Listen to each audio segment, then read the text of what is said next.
Rolle's theorem and mean value theorems. These are last topic of differentiation. So today in this video we will discuss what is Rolle's theorem and what is mean value theorem. तो अभी तक आपने मेरे channel को subscribe नहीं किया है तो आप मेरे चैनल को सब्सक्राइब कर लीजिए और बेल आइकन को जरूर प्रेस करिए, क्योंकि आपको इस चैनल के थ्रू क्लास 12th और क्लास 11th के बहुत इंपॉर्टेंट वीडियो लगातार मिलते रहेंगे. तो now let's start this topic, Rolle's theorem. तो बेसिकली रोल्स थ्योरम होती क्या है, इसका स्टेटमेंट क्या है, because if there are a theorem then there are a statement associated with this theorem. So first of all we will see what is the statement of Rolle's theorem. So Rolle's is a French mathematician who say that if there are fx is a real value function, then I am saying you, मैं यहाँ पर आपको बता रहा हूं, a function y is equal to fx is defined in closed interval AB such that, and now there are 3 points are there. First one is fx is continuous in closed interval AB. It is first postulated given by Rolle's. And now second, fx is differentiable in open interval AB. I think you know that what is the difference between closed interval and open interval. If you don't know then I am telling you. Closed interval में जो end points होते हैं उनकी equal भी value हो सकती है, जबकि ओपन इंटरवल में एंड्स वैल्यू के इक्वल हम नहीं रख सकते. यानी जो वैल्यूज है वो ए और बी के बीच की होगी, लेकिन ए और बी के इक्वल नहीं हो सकती, बट क्लोज इंटरवल में हो सकती है. And now third possibility is given by Rolle's is fa is equal to fb. So if there are 3 points are satisfied, then Rolle's say that there exists a point C between AB, then there exists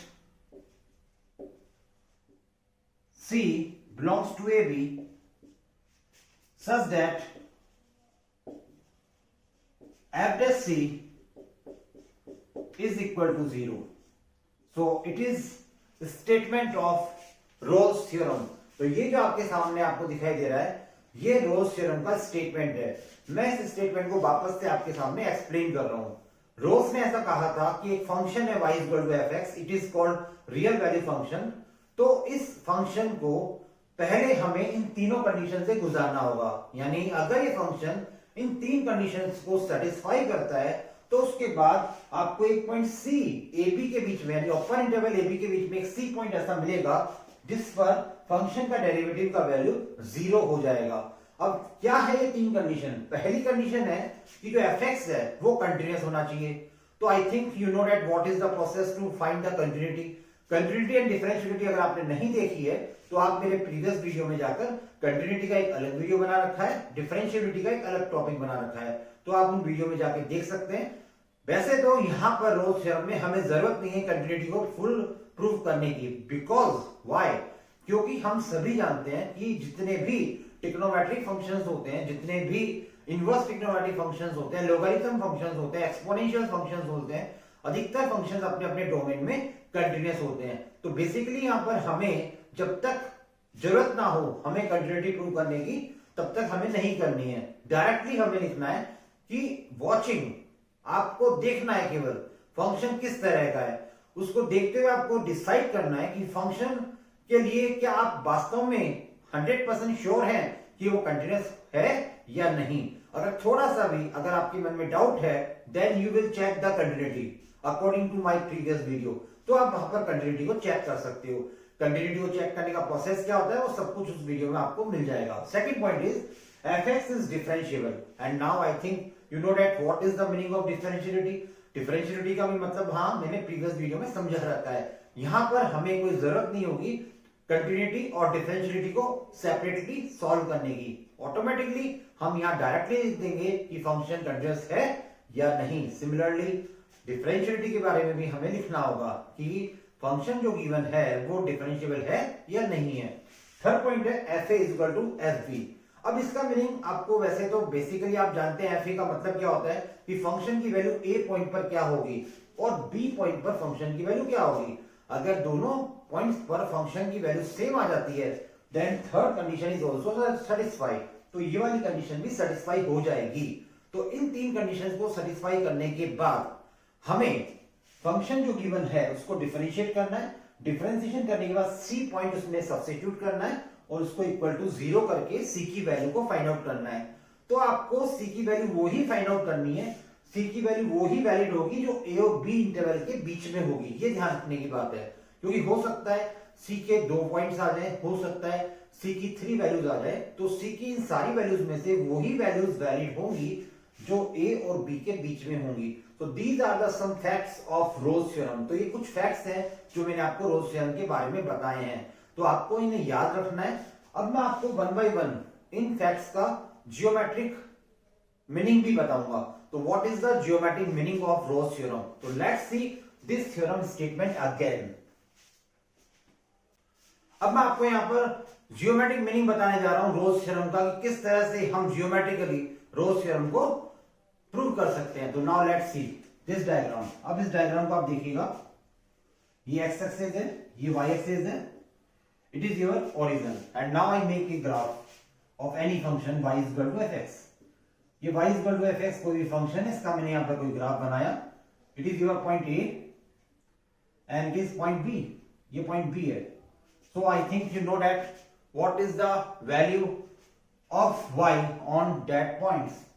the value of a, so the value of y on that point a is y is equal to fa। so now you mark this fa here, similarly it is fb also। ये value fb भी यहीं आएगी जहां पर fa है, यानी fa और fb same point पर ही आएंगे। हमें हमारा डायग्राम इस तरह से बनाना है कि a पॉइंट पर और b पॉइंट पर फंक्शन की वैल्यू सेम आए। It is your third condition. Third condition आपकी यही कहती है कि a और b पॉइंट्स पर फंक्शन की वैल्यू इक्वल आनी चाहिए। अब फर्स्ट थिंग यानी फर्स्ट जो पोस्टुलेटेड है, फर्स्ट कंडीशन है रोल्स थ्योरम की, वो क्या है? Condition is function is continuous between a and b, close interval a and b। तो आपको यहाँ पर फंक्शन बिल्कुल कंटीन्यूअस दिखाई दे रहा होगा, क्योंकि यहाँ पर कहीं पर भी फंक्शन ब्रेकिंग नहीं है। एक भी ऐसा पॉइंट नहीं है जहां पर फंक्शन डिसकंटीन्यूअस हो। तो this function is continuous everywhere. Second thing is function is differentiable. And now what is the process to check the differentiability? अब यहां पर हम डिफरेंशिएबिलिटी को चेक करने के लिए क्या प्रोसेस करते हैं? You know that what is the meaning of differentiability? Differentiability का मीनिंग क्या होता है? बेसिक मीनिंग क्या होता है? Differentiability is equal to slope of any tangent line which are drawn to any point on any curve. तो यहां पर आप किसी भी पॉइंट पर, इस कर्व के किसी भी पॉइंट पर एक टेंजेंट ड्रॉन कर लो, टेंजेंट ड्रॉन करोगे, उसका स्लोप निकाल लो, तो स्लोप की वैल्यू कुछ ना कुछ आएगी। ऐसा नहीं हो सकता कि वो वैल्यू नॉट डिफाइन हो जाए। तो इसका मतलब ये हुआ कि इस फंक्शन के हर पॉइंट पर फंक्शन क्या होगा? डिफरेंशिएबल होगा। तो फर्स्ट थिंग हमारी हो गई कंटीन्यूअस हो गया ये फंक्शन, दूसरी बात डिफरेंशिएबल हो गया ये फंक्शन, और तीसरी बात fa is equal to fb हो गया। इसका मतलब ये है कि यहां पर हमें एक पॉइंट c ऐसा मिलने वाला है जिस पर फंक्शन का डेरिवेटिव 0 आएगा। तो आप लोग शायद जानते होंगे what is the meaning of derivative, आपको अभी अभी मैंने बताया। और अगर आप नहीं जानते हैं तो मैं वापस से वही बात कहना चाहूंगा, आप मेरा डिफरेंशिएशन का फर्स्ट वीडियो देखें, उसके अंदर आपको डेरिवेटिव का जियोमेट्रिक मीनिंग बता रखा है। मैं यहां पर भी रिपीट कर देता हूं, differentiation is always equal to the slope of the tangent line which are drawn to the any point on the curve. यानी डिफरेंशिएशन जो होता है वो किसी भी टेंजेंट लाइन के स्लोप के इक्वल होता है। इसलिए हम कहते हैं dy upon dx is equal to tan theta is equal to m. Okay, so you say that m is equal to tan theta is equal to dy upon dx, और dy upon dx को हम f dash x भी कहते हैं। Just second order derivative में आपको मैंने ये रिप्रेजेंटेशन भी बता रखा है। तो यहां पर अगर f dash x की वैल्यू 0 है, यानी f dash c की वैल्यू अगर 0 है तो इसका मतलब स्लोप 0 है, और किसी भी लाइन का स्लोप अगर 0 है तो इसका मतलब क्या है? अगर किसी भी लाइन का स्लोप 0 होता है तो हम ये कह सकते हैं कि वो लाइन x एक्सिस के पैरेलल होगी। क्यों होगी? क्योंकि हम जानते हैं कि x एक्सिस का स्लोप भी 0 होता है। तो ऐसी सारी लाइनें जिनका स्लोप 0 होता है वो सभी लाइनें एक्स एक्सिस के पैरेलल होंगी। तो यहां पर वो लाइन कहां पर है जो एक्स एक्सिस के पैरेलल होगी, तो ऑटोमेटिकली उस पर्टिकुलर लाइन जिस पर हमने टेंजेंट बनाने वाले हैं वो ऑटोमेटिकली एक्स एक्सिस के पैरेलल हो जाएगी।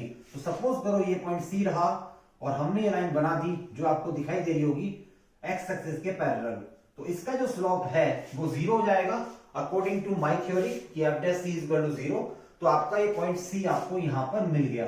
अब क्या ये जरूरी है कि ए और बी के बीच में सी अकेला पॉइंट ही मिलेगा? नथिंग, ये कोई जरूरी नहीं है। हो सकता है कि आपको ए और बी के बीच में 2 पॉइंट्स मिल जाए इस तरह से। सपोज अब की बार मैंने दूसरा बनाया ग्राफ।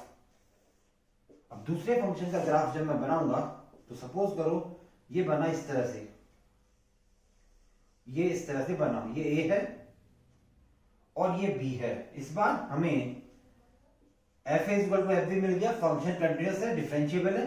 तो एक पॉइंट सी यहां पर आ गया, एक पॉइंट यहां पर आ गया, एक पॉइंट यहां पर आ गया, तो वी गेट 3 पॉइंट्स हियर। तो हमें यहां पर 3 पॉइंट्स मिल गए, फर्स्ट, सेकंड और थर्ड। और ये तीनों के तीनों पॉइंट्स पर जो हमने टेंजेंट ड्रॉन किए हैं वो तीनों टेंजेंट एक्स एक्सिस के पैरेलल हैं। इसका मतलब सी की वैल्यू 1 भी हो सकती है, 2 भी हो सकती है, 3 भी हो सकती है। वो डिपेंड करती है कर्व पर, वो डिपेंड करती है फंक्शन पर कि फंक्शन हमें किस तरह से दे रखा है। तो I think you understand that the geometric meaning of Rolle's theorem. Now let's see again this theory. Now let's see this question. अब आपके सामने मैं एक रोल्स थ्योरम का क्वेश्चन करा रहा हूं। ऐसा सोच रहा हूं कि आपको शायद रोल्स थ्योरम इस क्वेश्चन के थ्रू बहुत अच्छे ढंग से समझ में आ जाएगी। Now we will see the solution of this question. There are a function fx is equal to x square minus 5x plus 6 and there are a interval is also given 2,3.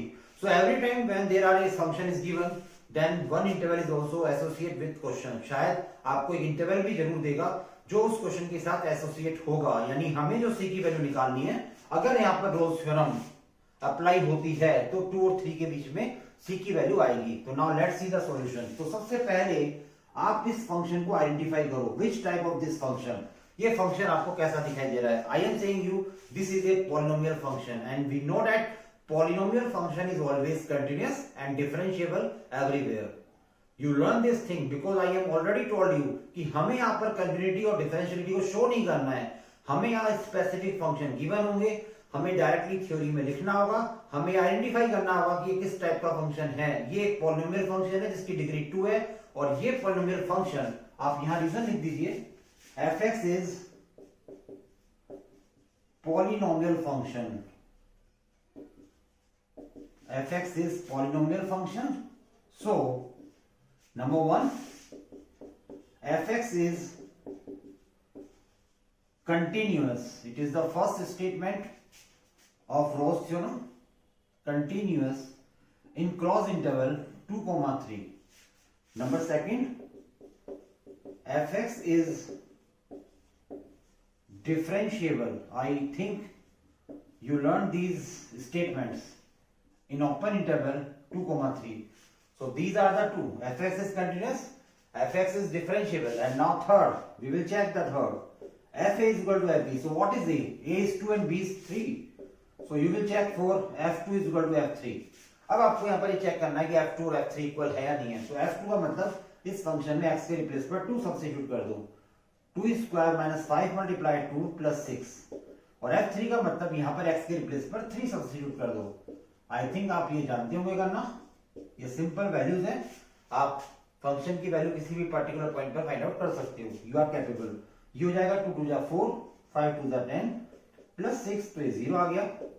यहाँ आएगा 9 plus 15 plus 6 यानी 15 minus 15, ये भी 0 आ गया। तो आपने क्या देखा? आपने देखा कि यहाँ पर रोल्स थ्योरम की तीनों कंडीशन सेटिस्फाई हो गई, मींस रोल्स थ्योरम यहाँ वेरीफाई हो चुकी है। अब हमें सी पॉइंट निकालने के लिए कोई नहीं रोक सकता, अब हमें सी पॉइंट निकालना होगा। तो सी पॉइंट फाइंड आउट करने का क्या मेथड है? सबसे पहले जो आपका गिवन फंक्शन है उसको डिफरेंशिएट करिए with respect to x। Differentiate fx with respect to x. So what is the differentiation of this one? F dash x is equal to, it is very simple differentiation, 2x minus 5, and after that you substitute here c. उसके बाद x की जगह पर c substitute कर दीजिए। According to the Rolle's theorem you know that F dash C 0 होता है, तो आप इसको 0 में इक्वल कर दीजिए, 2c minus 5 is equal to 0, so you will get the value of c 5/2, और आप जानते हो 5/2 होता है 2.5, जो 100% 2 और 3 के बीच में होता है. So there are 1 point is come. Okay, so I think you understand this solution, this whole solution. तो आप इस सॉल्यूशन को समझ गए होंगे. Now let's see the another question. एक और क्वेश्चन आपके सामने है. इस बार आपको यहां पर एक फंक्शन दिखाई दे रहा है 3 + x - 1 raised to power 2/3 और इंटरवल है 0,3.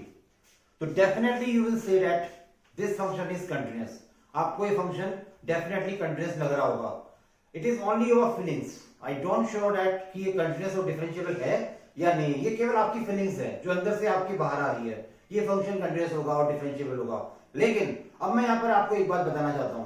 जब भी किसी भी फैक्टर पर आप रैशनल पावर देख लें, एक बार उसको डिफरेंशिएट जरूर कर लें. डिफरेंशिएट कर लें मतलब आप इसको डिफरेंशिएशन करना. आप इसको जब डिफरेंशिएशन करेंगे तो 3 का 0 होता है, और इसको डिफरेंशिएट करेंगे तो 2/3 आएगा, और एक पावर माइनस कर देंगे तो 2/3 - 1 इज -1/3. और इस -1/3 को जब आप अपॉन में ले जाएंगे तो ये बन जाएगा 2/3 x - 1 raised to power 1/3. अब यहां पर अगर आप x की जगह पर 1 सब्स्टिट्यूट कर देंगे. अब आप कहेंगे सर x = 1 क्यों सब्स्टिट्यूट कर रहे हो? क्योंकि 1 जो है वो 0 और 3 के बीच का एक पॉइंट है. तो जैसे ही आपने यहां 1 सब्स्टिट्यूट कर दिया तो ये बन जाएगा इनफाइनाइट. इनफाइनाइट का मतलब नॉट डिफाइन. तो जैसे ही यहां पर नॉट डिफाइन आ गया, then I am saying you कि ये फंक्शन डिफरेंशिएबल नहीं है. तो यहां पर मैंने कंटिन्यूटी को चेक नहीं करके सीधा डिफरेंशियलिटी को ही चेक कर लिया. तो जब ये फंक्शन डिफरेंशिएबल नहीं है तो ये रोल्स थ्योरम की सेकंड कंडीशन को फॉलो नहीं करेगा. और अगर रोल्स थ्योरम की तीनों कंडीशंस में से एक भी कंडीशन फॉल्स हो जाती है तो रोल्स थ्योरम वेरीफाई नहीं हो पाती और न ही सी की वैल्यू आप फाइंड आउट कर पाओगे. तो यहां पर आपको आगे लिख देना है this is invalid because this function is not differentiable. So Rolle's theorem not verified here. Rolle's theorem are invalid for this particular function. Okay. So every time if there are a rational power rational power is come on any type of factor, any type of function, then you always differentiate it. और differentiation करने के बाद points को जरूर आप उस factor में substitute कर लेना. अगर नॉट डिफाइन आ रहा है तो आप कह देना कि फंक्शन डिफरेंशिएबल नहीं है. अदरवाइज वो डिफरेंशिएबल हो जाता और हम c की वैल्यू भी फाइंड आउट कर लेते अगर थर्ड कंडीशन भी सेटिस्फाई हो जाती. Now let's see this solution again. Now let's see again two examples here. Two questions are there. First function, I think you all know that what is the name of this function? Greatest integer function. And the second function is called modulus function. So these are some specific functions are here. तो यहाँ पर दो specific function मैंने आपके सामने लिए हैं. अब ग्रेटेस्ट इंटीजर फंक्शन के बारे में आपका क्या कहना है? What you say about greatest integer function? You know that greatest integer function never continuous, कभी भी कंटीन्यूअस नहीं होते. डिफरेंशिएबिलिटी तो चेक करना बहुत दूर की बात है. तो यहाँ पर फर्स्ट कंडीशन ही सेटिस्फाई नहीं हो पा रही है.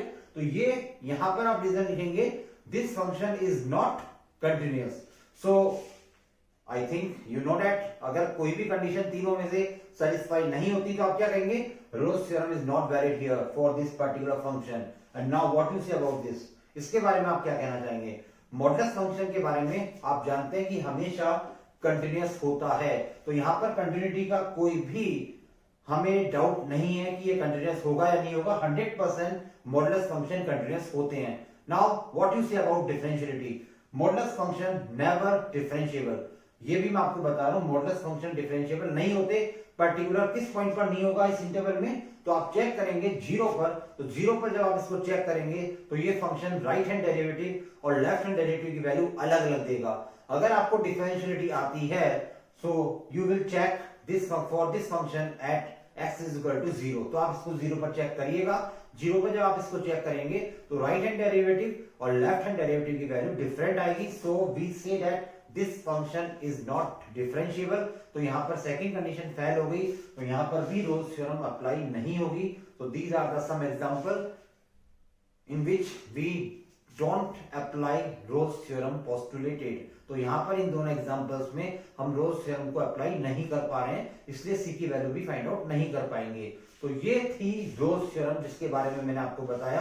अब मैं आपको बताने जा रहा हूं मीन वैल्यू थ्योरम के बारे में. मीन वैल्यू थ्योरम तो Rolle's theorem, mean value theorem एक मॉडिफिकेशन है रोल्स थ्योरम का, जो आपको थोड़ा सा डिफरेंस लेता हुआ चलेंगे कि what is mean value theorem. Let's see again these two examples. Now I will tell you what is mean value theorem. अब मैं आपको बताने जा रहा हूं कि मीन वैल्यू थ्योरम होती क्या है। तो सबसे पहले हम मीन वैल्यू थ्योरम की कंडीशंस देखेंगे। How many conditions are there which apply in this mean value theorem. तो कौन कौन सी आप कंडीशंस अप्लाई करेंगे, let's see. Suppose again y is equal to a function, y is equal to fx, y is equal to fx is defined in cross interval ab such that number 1 fx is continuous in close interval ab. It is the same condition as you see in Rolle's theorem. Now second, fx is differentiable in interval open interval ab. It is also same as Rolle's theorem. And now there are nothing in third condition. यहाँ पर third condition नहीं है. Now there exists, it is the sign of there exists c belongs to ab such that f dash c is equal to fb minus fa upon b minus a. It is the statement of mean value theorem. तो ये आपके सामने statement आ गया है mean value theorem का। तो अब आपको बेसिक डिफरेंस पता लग गया होगा कि मीन वैल्यू थ्योरम और रोल्स थ्योरम में क्या बेसिक डिफरेंस है। यहाँ पर थर्ड कंडीशन नहीं है, fa is equal to fb. It is the main difference. Function differentiable होगा, फंक्शन कंटीन्यूअस होगा, एफ डैश सी भी यहाँ पर होगा, लेकिन एफ डैश सी की वैल्यू जीरो नहीं है इस बार, F B minus F A upon B minus A है। So now I will explain you what is the meaning of this one. अब मैं आपको जियोमेट्रिक मीनिंग बताने वाला हूँ जिसमें आप समझ जाओगे कि आखिर इसका मतलब क्या होता है। तो now let's C in this graph. अब आप इस ग्राफ को देखिएगा, आई will explain you the geometric meaning of this mean value theorem. Mean value theorem का मैं आपको जियोमेट्रिक मीनिंग बताने वाला हूँ। सपोज करो ये कोई फंक्शन है y is equal to fx और यहां पर हमने दो पॉइंट्स लिए हैं। Suppose that these are two points a and b and on these points it is called fa. यहां पर fa और fb इक्वल हो ही नहीं सकते, जैसा कि आपको दिखाई दे रहा है ये fa है और यहां समथिंग fb आएगा, so both are not equal. तो थर्ड कंडीशन तो यहां पर हमने वैसे ही मना कर दिया है। अब हमें यहां पर सी पॉइंट ऐसा मिलेगा जिस पर डेरिवेटिव की वैल्यू इसके इक्वल होगी fb minus fa upon b minus a. Now I am asking you what is the coordinate of this point. यहाँ पर आपको दिखाई दे रहा है ये a है और y की जो वैल्यू है वो fa है, तो coordinate of this point is a, fa. Similarly, what is the coordinate of this one? b, fv. And now I am asking you what is the slope of this line ab. So what is the slope of this line ab? Slope of ab is given by this formula y2 minus y1 upon x2 minus x1. It is the formula of 11th class.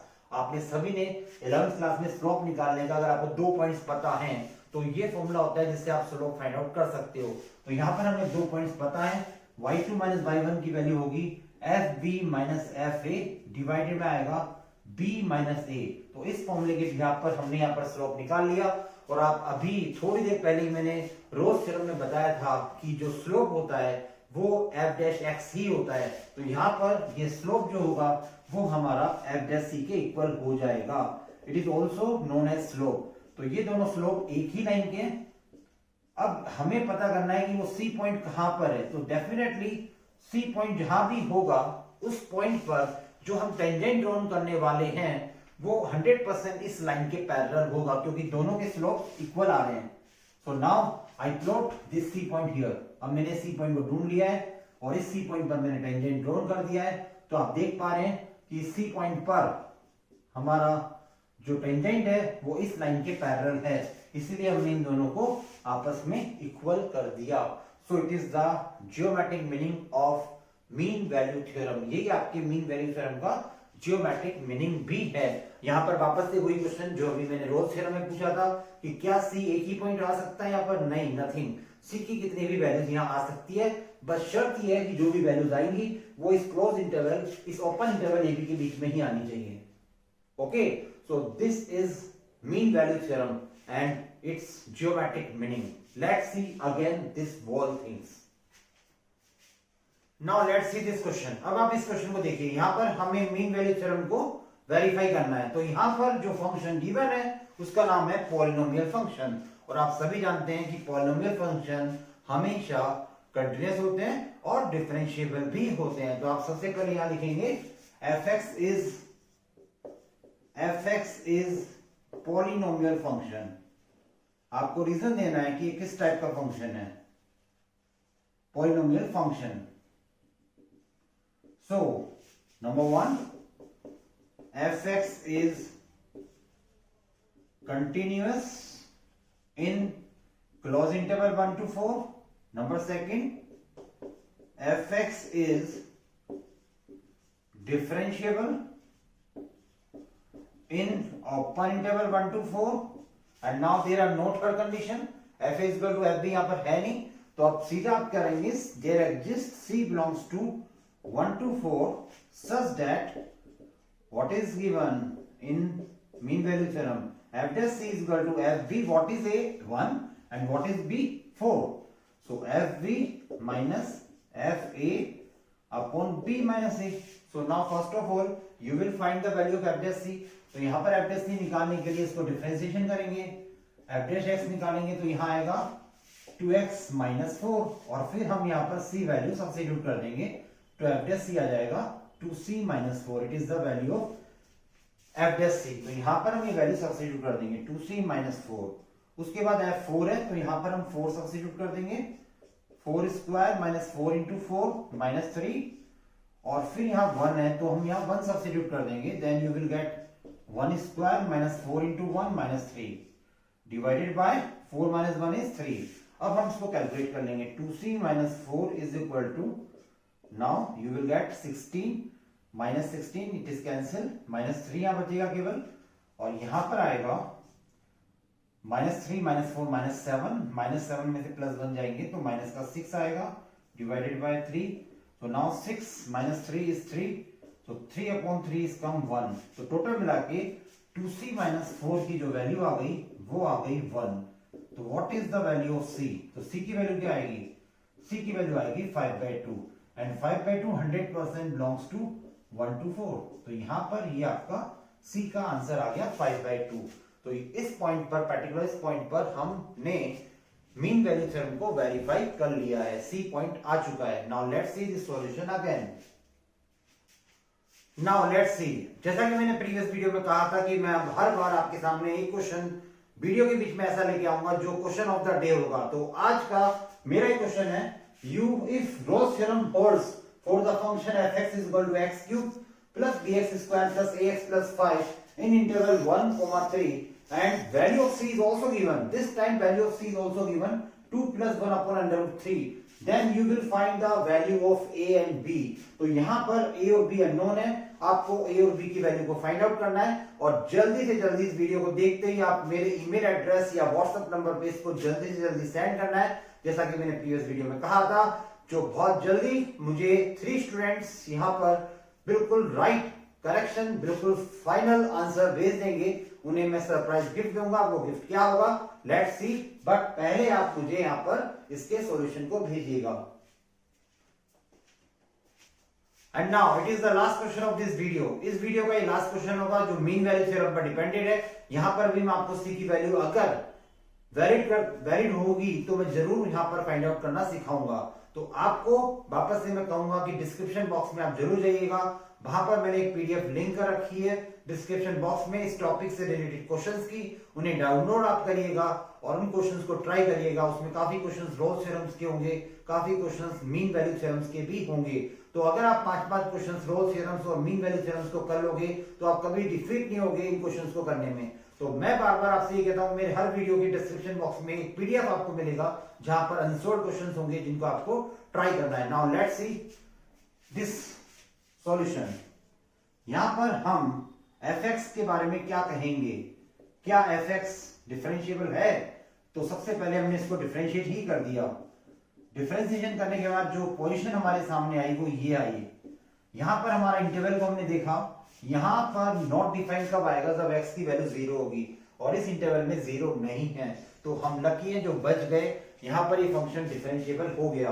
और आप सब जानते हो जब function differentiable होता है तो it is a theorem also कि वो कंटिन्यूअस भी होगा, 100% वो कंटिन्यूअस होगा अगर डिफरेंशिएबल है तो यहाँ पर हमने पहले डिफरेंशियलिटी को चेक कर लिया और इसको डिफरेंशिएबल प्रूव कर दिया। अगर ये डिफरेंशिएबल हो गया तो ऑटोमेटिकली ये कंटिन्यूअस भी हो गया। So now let's see the first condition, fx is continuous in closed interval 1, 3. Number second, fx is differentiable in open interval 1, 3. अब यहां पर बहुत आराम से आपको FDSC निकालना है। FDSC की वैल्यू आपको पता है क्या आएगी, it is c square minus 1 upon c square. And now you will also find FA. FA means F1. So you will substitute here 1. 1 plus 1 upon 1, that is 2. And then you will find F3.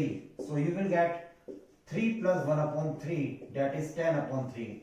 And now you substitute these all values in this formula. What is your formula? Your formula is given by FC is equal to FB minus FA upon B minus A. It is your formula. I think you know that. You learned this formula also. So the value of FDSC is c square minus 1 upon c square. What is F3? F3 is 10 by 3. F1 is 2 and 3 minus 1 is 2. If you simplify it, then you will get 10 minus 6 is 4 and 3 to the 6.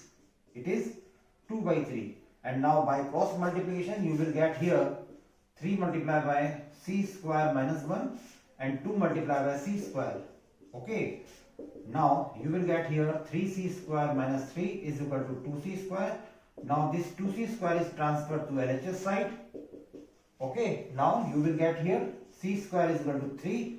Then c is come plus minus under root 3. So you will take only plus sign. Why? Because the interval say that there are only positive sign here. So you will take only root 3 which is always between 1, 3. तो ये आपका यहाँ पर answer आ गया है। तो यहाँ पर मैं इस वीडियो को एंड कर रहा हूँ। तो आपको अगर ये सब कुछ समझ में आ गया हो तो जैसा कि मैं हमेशा कहता हूँ, मेरे चैनल को अगर आपने अब तक भी सब्सक्राइब नहीं किया तो जरूर सब्सक्राइब करिए, क्योंकि यहाँ पर अब डिफरेंशिएशन यहाँ पर कंप्लीट होने जा रहा है। तो अब जो नेक्स्ट चैप्टर आपके सामने आएगा वो या तो आएगा एप्लीकेशन ऑफ डिफरेंशियलिटी या फिर आएगा इंटीग्रेशन, और दोनों ही टॉपिक क्लास 12 के लिए बहुत बहुत ज्यादा इंपॉर्टेंट हैं। सो अगर आपने चैनल को सब्सक्राइब नहीं किया है तो जरूर करें, और अगर आपको वीडियो अच्छे लग रहे हैं तो इन्हें शेयर करें, लाइक करें और कमेंट्स जरूर दें। तो now it's time to over this video. Goodbye and take care.